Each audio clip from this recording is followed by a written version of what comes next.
from Leroy Gage, a student of computer science at the University of California, Los Angeles. Leroy was my student in the software engineering class, and right after he showed interest in research and picking up a project, and we together we wanted to develop this OML extension that enables web-based like IDEs for OML. Leroy, from nothing, learned a lot of frameworks to put together this extension. So I'm going to give the floor to Leroy to give us status of the project. Awesome. Thank you so much for the introduction. Yeah, I know we're running a little bit behind schedule, so I'll try to keep it brief and interesting. So my project is OML Code. So it's a VS Code extension, but I think you'll see that it's a lot more than that. Let's get into it. So currently, you all know what OML is, I'm sure. But currently, this is the development environment for like editing OML projects. So it's the Rosetta IDE. Basically, the main characteristic of the current development experience we want to target was the fact that it's currently heavily integrated with like the Java/Eclipse ecosystem. What we wanted to do was basically, because a lot of these like web-based IDEs and also just like the internet, I guess like web browsers as like a platform for software development is also just becoming more popular. We wanted to create something, basically a development experience that works not only on your local machine, but also on these like browser environments, as well as like mixed browser local and browser remote development environments. And I'll get into what I mean by that a little bit more. Obviously Java doesn't run in the browser. So that was kind of the motivation for the rewrite of a lot of these tools. So anyways, OML Code basically brings OML to the web. So it's a VS Code extension written completely in TypeScript and JavaScript. Basically the main backing for the extension is a language server, which parses the source code basically like as a feature of the framework we were using called Langium, provides a lot of like quality of life features like checking correct like reference types and that kind of stuff. So basically the language server analyzes not source code, but your ontology. And then it provides like IntelliSense features like autocomplete, as well as like type checking or well-formedness checks. For our features, so we have like your standard IntelliSense features, so like go to definition, find all references, etc., for like members of your ontology, as well as content assist, well-formedness checks, and language-specific validation checks, such as like checking that imports are well-formed. So, for example, like a vocabulary box can only include vocabulary. So that would be like something that you can't necessarily specify with your grammar for your language, but that we can provide with like custom validation checks. We also have a diagram visualization feature. That feature is a little bit in its early stages, but I'll show y'all kind of what that's looking like right now. Keyword syntax highlighting, as well as like compatibility with existing OML projects. So basically the goal is that you can use this as a drop-in replacement for your current OML IDE. So right now, if you can see the picture on the screen, it's a little bit small, but basically OML Code is being used to analyze this giant trail power example. And this is just an example from the OML repository. And as you can see, it basically I'm clicking on one of the imports, and then there's a menu that pops up. And if you follow the link to go to definition, then it navigates to the file in which this ontology from W3, or I guess this converted ontology from W3 is defined. So yeah, so for our IntelliSense features, so OML code derives type information from members in an ontology, and these and then also cross references are checked for well-formedness. So as you can see on the screen here, I'm defining a scalar property, and in the range field, basically the code completion suggestions are all like valid according to our grammar rules, as well as like our scoping rules. So you can only, I guess, specify in this range field, you can only specify members that are either defined in your ontology or imported. And then also there, you're only given a suggestion based on the prefix with which you import that ontology. So as you can see, the XML schema ontology is being imported with the prefix XSD. And then all of the like eligible members for this range field are being suggested here. So yeah, it supports cross-file references, aliasing, and qualified name references. Okay, yeah, and then kind of getting into what Nick was discussing a little bit earlier with like well-formedness checks. So there are like a few well-formedness checks that we can do programmatically, so that don't kind of require any subjectivity. So for example, in this example, normalized string, we're trying to use it as the range for this scalar property. But normalized string isn't in the scope for this document because it's a member of the XML schema ontology, but it was imported under the prefix XSD. So you get that error message there telling you that this property is not well formed. So then as you can see here, I kind of went over this a little bit earlier, but we have the import of XML schema prefix or alias as XSD. And then if we replace this range property with XSD colon normalized string, which is the qualified name for this member, then the extension like accepts that as valid. So another feature that we just started working on is diagram generation. So right now, basically all the members that you declare in a ontology are visualized as nodes in a graph, and then the relationships between those members are visualized as edges. So I actually have, if I stop sharing really quick, I want to do a quick little demo of the diagram generation in use. So basically, as you can see here, we have this function ontology. And so, for example, we have this relation exchange, and we see that it's from exchanging element to performing element. And then here, these two nodes, exchanging element and performing element, are connected by a directed edge that's labeled as exchange.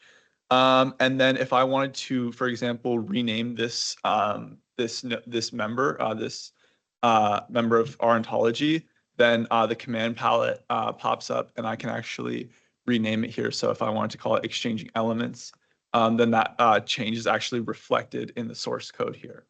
So yeah, I guess one more thing that I'll go through in the diagram generation. So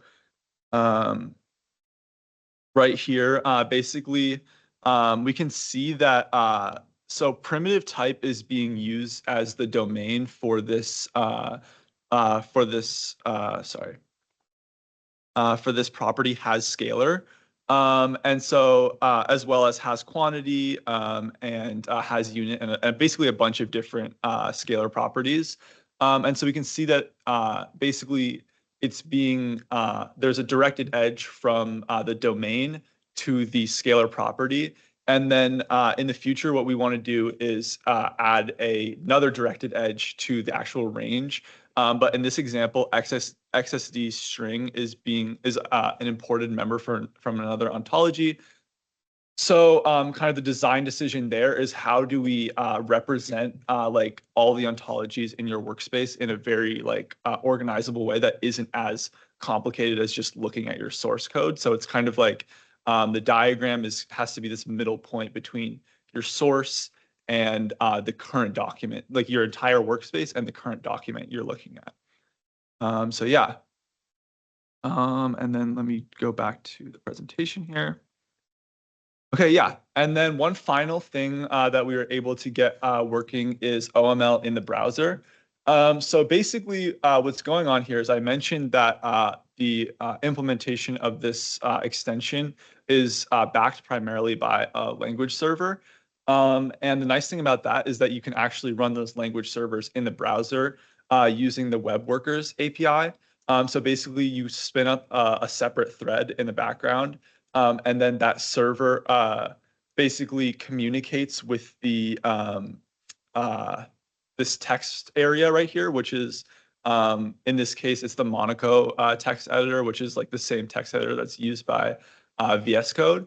And so you have access to those same like IntelliSense features that you would have in your IDE, except it's in the browser. Yeah. Now I want to talk about, with this architecture, I want to talk about a really cool use case that I think would be like a really interesting way to interact with OML. So I just called it no clone contribution. I'm sure that there's a bunch of different names for it, but basically because OML code provides a full in-browser development environment, and you can clone repositories into browser memory, like using like the browser file system API. Basically, you can basically clone a repository from GitHub, save it into your browser's memory, edit it, and then commit those changes without ever saving any OML files to your local machine. So I want to quickly go through like a quick use case. So this is like our developer here. So she sends a GET request to opencaesar.io/oml/editor. And then the server responds with static HTML, CSS, and JavaScript corresponding to the OML in browser IDE. So I think what's really important here is that it is static, so you can host this in any way you host any other type of web server. There's no back and forth between the user once they've downloaded the IDE. So yeah, and then once the user has the IDE loaded in their browser, once the user has the IDE loaded in their browser, then the IDE sends, basically you check out, you sign into, your GitHub account, and then you send a GET request to GitHub saying, can I get this Git repo containing OML files? And so then GitHub responds with your repo.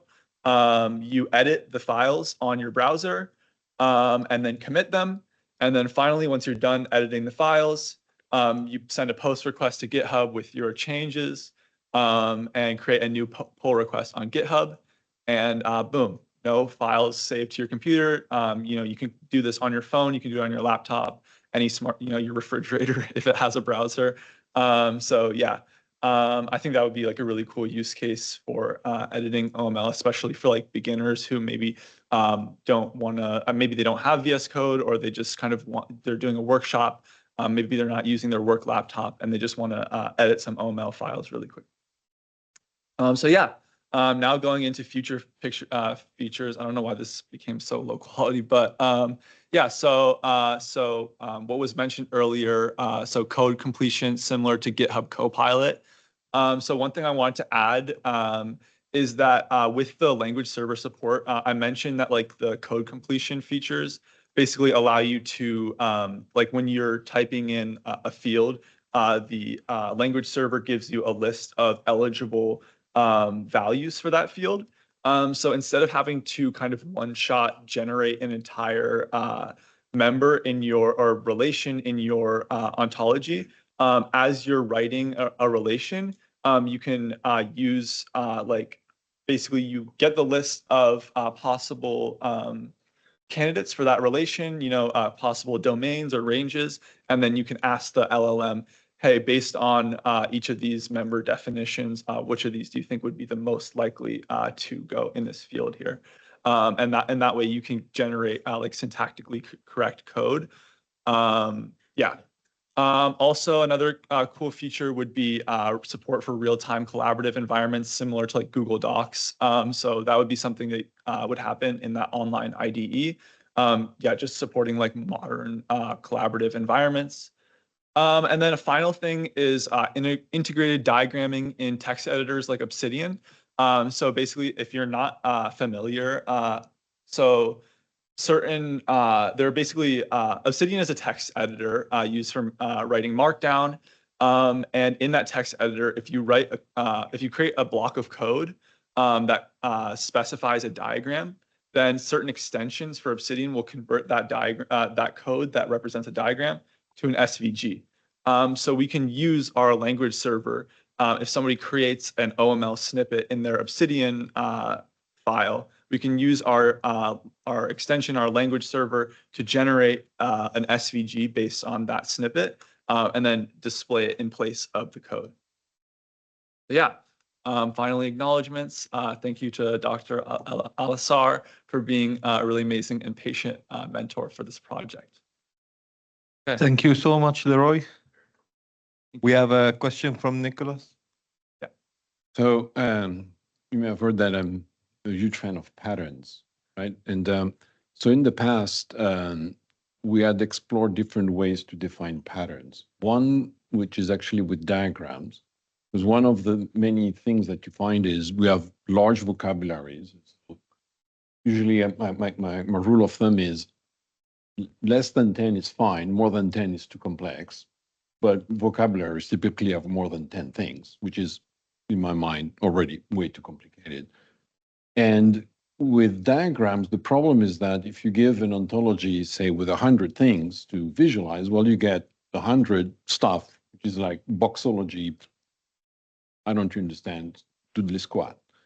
So the idea that we started with several years ago was to define a special vocabulary that references the things that we want to show as a subfigure or effectively a pattern, for example, right? And so one idea was, and there's actually some example of this in the metrology vocabulary, where you'd have the vocabulary like the Vim4, which is a bunch of stuff, but you want to show several patterns of it, like, all of the stuff about quantities, which is all of stuff about units, which is the system of quantities and system of units and things like this.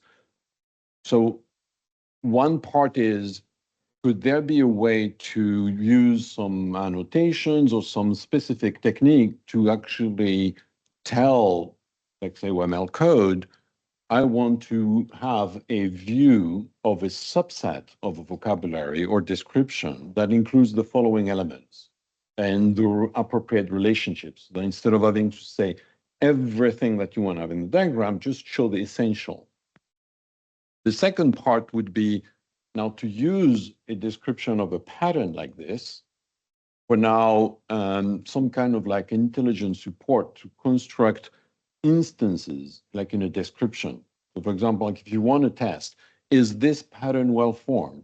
Are there like dangling things? Like for example, if you say, I have a component, I have a functions, but you don't put any relationships, well, you can create a bunch of components and a bunch of functions like, well, they're not related, right? And so having a pattern where now you construct, maybe like programmatically synthesize legal description instances could actually help the ontology authors, similar to what the previous presentation was about, in actually checking whether actually the vocabulary is well formed, is whether you have actually identified the right patterns about what it is intended to cover. And I think that would be a very powerful support to have in some OML environment. Yeah, I think that's like a great suggestion. And when you mentioned during the previous presentation about, dangling like components in your ontologies, kind of like my brain like lit up a little bit, because it's like there's very specific APIs through which you can do that, and which we've been leveraging for more like simple rules in our like basically validating whether an ontology corresponds to the OML specification. But you could totally use those, especially like leveraging large language models to create a validation rule that checks for, again, more like subjective validation rules. Also about diagrams, I think that's a great idea what you're talking about. I also think part of diagramming is discovering new things about your relationships. And so sometimes, like, I think what you said was a great idea, where you kind of specify using patterns what you want to show. On the other hand, sometimes, we visualize information because we don't exactly know what we're looking at, and we kind of want to get a view of it that we don't understand. But again, then take the, okay, if you have a diagram visualization where you can say, hide something or hide some relations. So now through an iterative process, you start from showing a bunch of things, or perhaps even better, a blank diagram where now you can selectively start to add things. At some point, you could say, I like this diagram, turn that into a pattern. That would be a powerful way to essentially interactively explore the definition of a pattern and reify that with an explicit specification of that diagram came from this pattern, right? Whether it was machine generated, AI generated, hallucination, whatever you found in a cereal box, or doesn't matter. Here you have a collection of patterns. Thank you so much, Leroy, and thank you, Nick, for the questions. Okay, so this concludes the morning session, and we will be breaking now for lunch and tour, and we will be back at 1 p.m. Pacific time, so in an hour and 20 minutes. So in the afternoon, we will have 2 tutorials. I encourage everybody online to stay tuned for that and attend both tutorials. There will be a great learning opportunity about interesting frameworks, right? We will be back. Thank you so much.